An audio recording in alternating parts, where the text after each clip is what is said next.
Dave, you are born and bred true Cornish. I am. Not many of us left. Not many is left. No. You're sitting outside this lovely engine house. I helped build this. You helped build this, did you? No. What's your job, Dave? What's your job? I'm a builder. Builder by trade. Yeah, construction. Okay, so you're brought up in Cornwall, born and bred Cornish. Tell us a bit about your life from the time when you were a teenager. Right. Oh, it was a long time ago. Yeah, teenagers. As a teenager, I was into the gang side of things, just a bunch of mates drinking and womanizing and stuff like that. And it just, everyone was doing it, sort of anything went, Never got into the drug side, alcohol, yes, and everything else. Yeah. So you left school, and then what did you do on leaving school?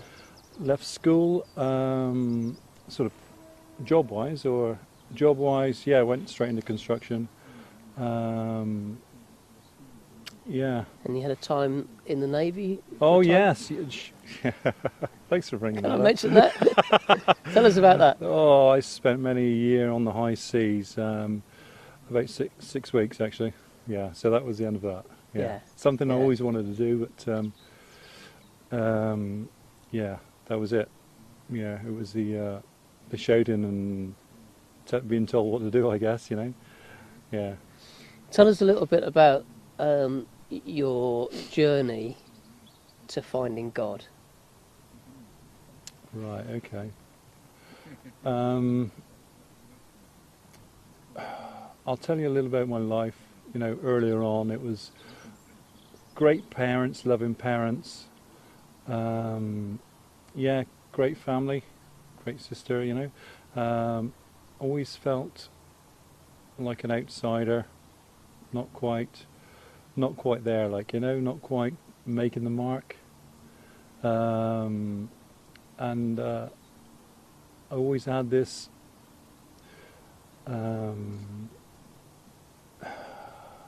this sort of, I didn't know what it was at the time, but looking back it was an anger, that I enjoyed hurting people without even realising it.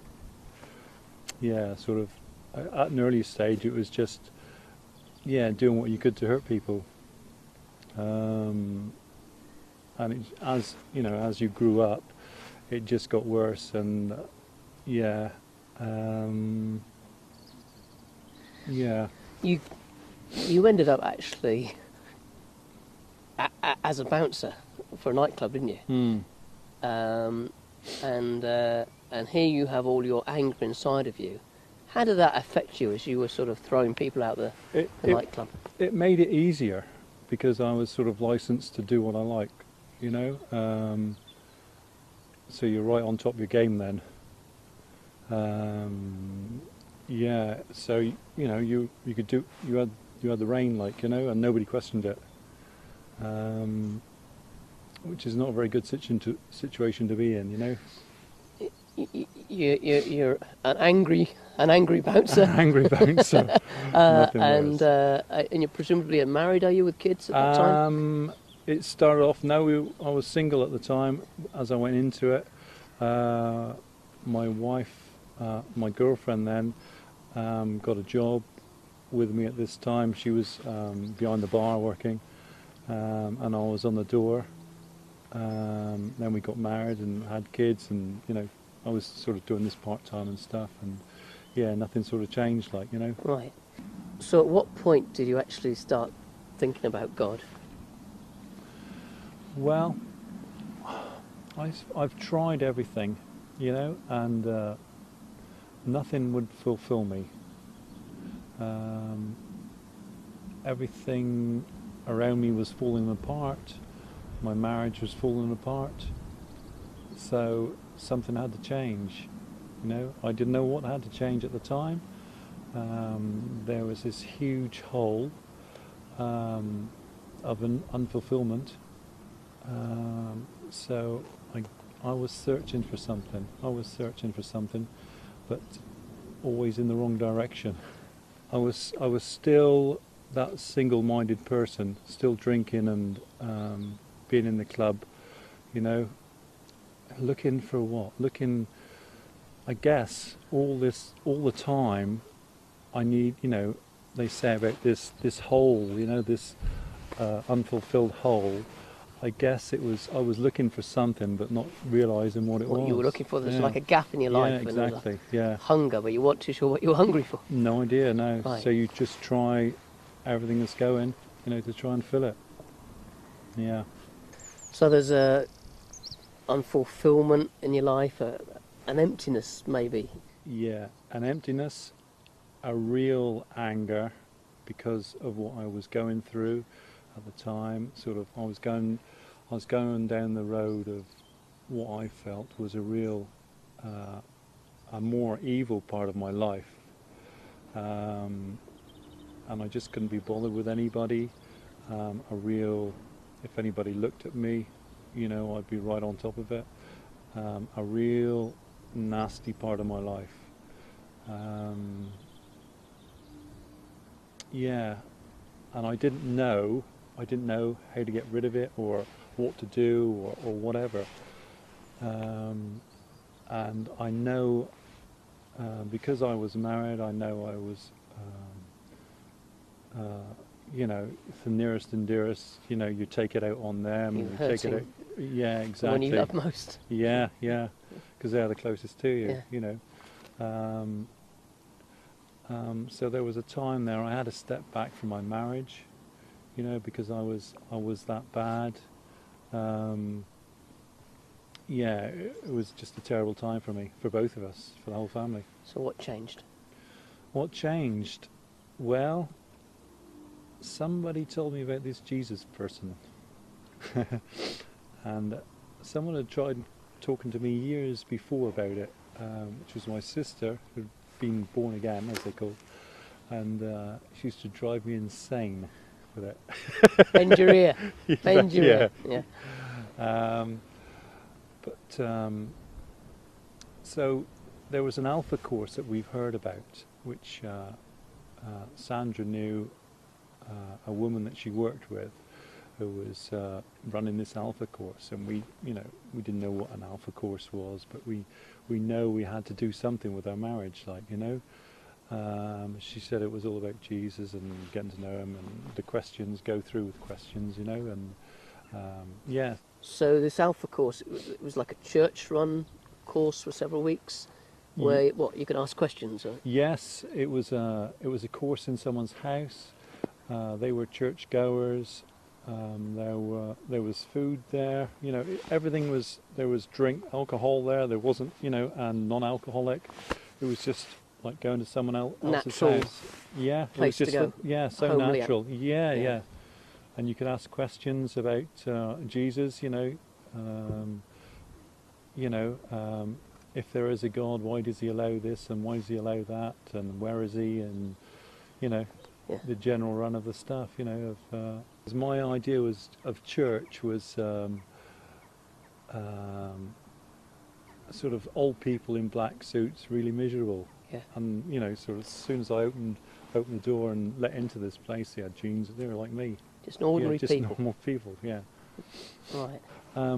What it did for us was question things, you know, about things, talk to the group about God, you know, fire questions at them, look at a video, and for the first time in my life I felt sort of peaceful with it. When did God become real to you, and was there a particular moment? I think for me it was when during the course there was a Holy Spirit weekend, and to be honest I thought they were a bunch of lunatics, so I just walked out. So it wasn't that, you know. A lot of people say it's the Holy Spirit weekend. So to me it wasn't that. I think it was a gradual thing, and then you know, you sort of give yourself to the Lord, which means, what do? You know, you can't do it yourself. You can't do anything yourself, because I'd been trying that for 38 years at the time, and so it wasn't working for me. And you know, on this course they tell you about God and the Nicky Gumbel, and all comes through, and it just seems to make sense. So giving myself to God, to me, was a bit like a recycling plant, you know, and yeah, where everything, I see a recycle. I've even worked on a recycling plant. We've concreted in loads of bays, and just seems to me that everything goes neatly, like when you're in Tesco's, into the different bins. But when it actually comes to, when the lorry comes together, it just tips everything up in one pile, and it all gets mixed together. So So you're saying that God's kind of recycled you? He's recycled me, yeah, and He's still recycling me. What got you to the point where you actually thought, yeah, this God is real. He's real to me. Was there a particular moment? Yeah, it was on December, 15 years ago now, my baptism. We both got baptised together, my wife and I. In the middle of winter? In the middle of winter. What, in the freezing sea? In the freezing sea, oh, yeah. Right, okay. And it was a terrible day, and it was, you could see the waves battering in, and the seaweed as well came with it. But you know, there was something holy about that moment. You know, I didn't feel cold in the water, I didn't feel cold when I come out. Something amazing happened that day, you know, and I've not looked back since. Not looked back since. You talk about a man who's full of anger, a man who likes hurting people, a man who even used the word evil. You felt that was an evil time in your life. Mm-hmm. Now, bring it right up to today, if you like. Yeah. What's your life all about now? What's it all about now? How would you describe your life?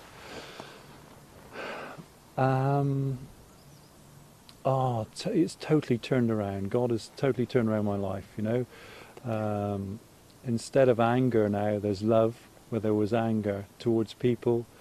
And I'll do what I can towards people, you know, just to speak to them about Jesus, just in a loving way. Yeah. Just in a loving way. I hear you walk a lot, Dave. What's all that about? You go to different countries, I understand. Yes, I walk with a very good friend of mine, and we carry a big wooden cross. Well, he carries it. I just walk behind with music on me, listening, and God music, and we walked through many countries, and we just walk and talk to the people, and the friend I walk with, he preaches to the people, and we see God working in many areas of their lives, of people's lives, and many people give themselves to Jesus. Wow. You know, and they've never heard about Jesus before. Yeah. You know, and for me that is very exciting. You know, where God gives all the glory, gets all the glory. One last question: if you had one desire in your life now, put it into one desire, what would that desire be? I think to do more of what I'm doing, you know, especially on the walks, to do it 100% instead of playing at it. Yeah, just talking to people about Jesus and showing them God's love, you know. Yeah, that's more amazing than. You want to go flat out for Jesus? I want to be flat out. That's what you're saying. Yeah. Great, Yeah. Dave, it has been a real pleasure hearing your story this morning. Thanks a lot. Thank you, Lou. Stick it there, my man. Okay. Bye.